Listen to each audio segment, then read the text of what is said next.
This video I'm going to show you is one in such. I just got done doing a long video as an intro, and I'm like, no. I got to this point where I was like, that's exactly what your intro needs to be. And that is thinking outside the box.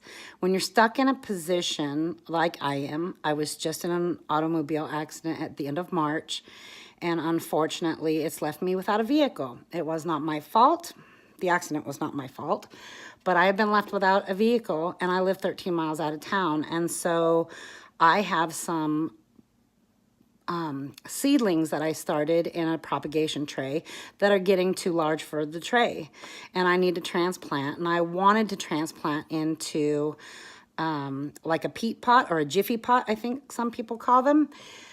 And those are biodegradable. So I wouldn't have to worry about transplanting again come the time that we're free from worry about freezing temperatures. And so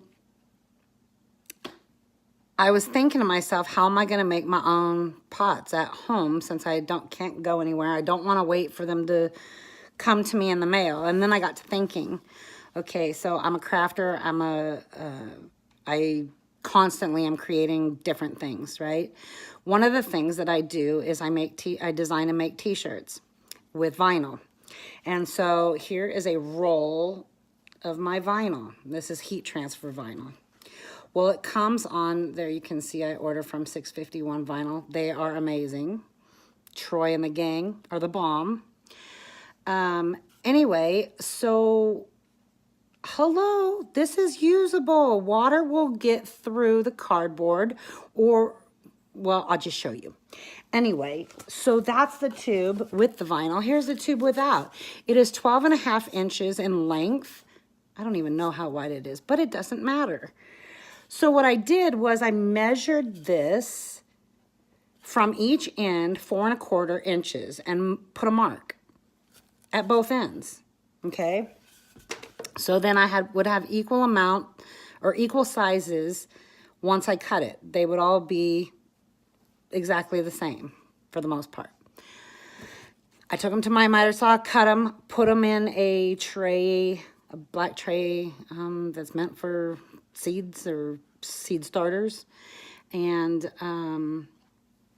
now you can watch the video of me doing what I do and making it work and thinking outside the box and not having to go to town since I'm screwed and stuck here anyway.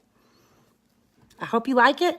If you like it and you find it helpful, please share it with others and subscribe if you aren't already. Have a fantastic day.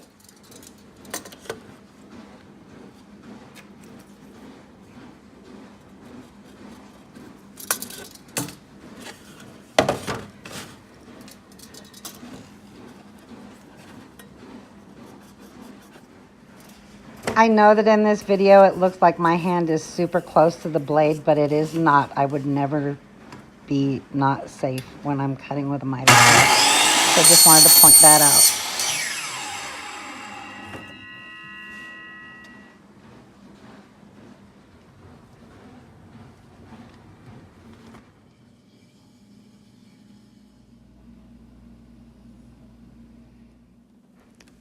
I absolutely love that they have their own water wells too.